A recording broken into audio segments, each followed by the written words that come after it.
പതഞ്ജലി സ്ഥാപകനായ ബാബ രാംദേവ് യോഗ ആചാര്യനാണെന്നാണ് അറിയപ്പെടുന്നത്. അപാരമായ മെയ്വഴക്കവും കരുത്തും കൊണ്ട് പല വേദികളിലും അത്ഭുതം തീർക്കാൻ രാംദേവിന് സാധിച്ചിട്ടുണ്ട്.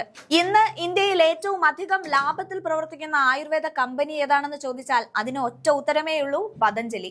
ആ പതഞ്ജലിയുടെ ഉടമസ്ഥൻ എന്ന നിലയിൽ നോക്കുമ്പോൾ കോടിക്കണക്കിന് രൂപയുടെ ആസ്തിയും രാംദേവിനുണ്ട്. സ്ഥിരമായി പൊതുവേദികളിൽ പ്രത്യക്ഷപ്പെടുന്ന രാംദേവ് ചില അഭ്യാസങ്ങൾ കാഴ്ചക്കാർക്കായി നടത്താറുണ്ട്. അങ്ങനെ ഒരു അഭ്യാസം നടത്തി പണി മേടിച്ചിരിക്കുകയാണ് ബാബ രാംദേവ്. ഒരു സ്വകാര്യ ചടങ്ങിനിടെ ബാബ രാംദേവ് ഗുസ്തി പിടിക്കാൻ ഒരു മാധ്യമ പ്രവർത്തകനെ വെല്ലുവിളിച്ചു. പിന്നീട് നടന്ന ഗുസ്തിയുടെ ദൃശ്യങ്ങൾ സമൂഹ മാധ്യമങ്ങളിൽ വൈറലായിരിക്കുകയാണ്.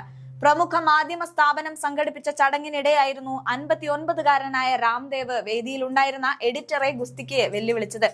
വെല്ലുവിളി മാധ്യമ പ്രവർത്തകർ സ്വീകരിക്കില്ലെന്നും അതുവഴി സ്റ്റാർ ആകാമെന്നുമാണ് രാംദേവ് വിചാരിച്ചത്. എന്നാൽ താൻ വെല്ലുവിളിച്ചത് സാധാരണക്കാരനെയല്ല, മറിച്ച് ഗുസ്തി പാരമ്പര്യമുള്ള കുടുംബത്തിൽ നിന്നുള്ള ഒരാളെയാണെന്നാണ് രാംദേവ് വൈകി അറിഞ്ഞത്.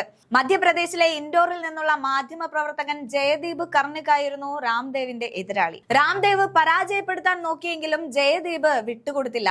ഇടയ്ക്ക് രാംദേവ് അദ്ദേഹത്തെ താഴെ വീഴ്ത്തിയെങ്കിലും ജയദീപ് തന്ത്രപരമായി തിരിച്ചു വരികയും ചെയ്തു.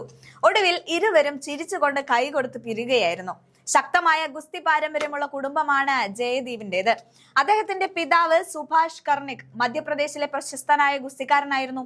മുത്തച്ഛൻ രംഗനാഥും ആ നാട്ടിലെ പേരുകേട്ട ഗുസ്തി താരമായിരുന്നു. വീഡിയോ വൈറലായതോടെ ഇതിനെതിരെ സമ്മിശ്ര പ്രതികരണങ്ങളാണ് വരുന്നത്. ഈ പ്രായത്തിലും ബാബ രാംദേവിന്റെ ഫിറ്റ്നസ് അപാരമാണ് എന്ന് ചിലർ അഭിപ്രായപ്പെട്ടപ്പോൾ എളുപ്പത്തിൽ ജയിക്കാമെന്ന് കരുതിയ ബാബയ്ക്ക് കിട്ടിയ 8ന്റെ പണിയായി പോയി എന്ന് മറ്റു ചിലർ പരിഹസിക്കുന്നുണ്ട്. മുമ്പും സുശീൽ കുമാർ ഉൾപ്പെടെയുള്ള ഒളിമ്പിക്സ് മെഡൽ ജേതാക്കളുമായി രാംദേവ് ഗുസ്തി പിടിച്ചിട്ടുണ്ട്. എന്തായാലും മാധ്യമ പ്രവർത്തകനുമായിട്ടുള്ള രാംദേവിന്റെ ഗുസ്തി പിടുത്തം ഒന്ന് കണ്ടു നോക്കാം.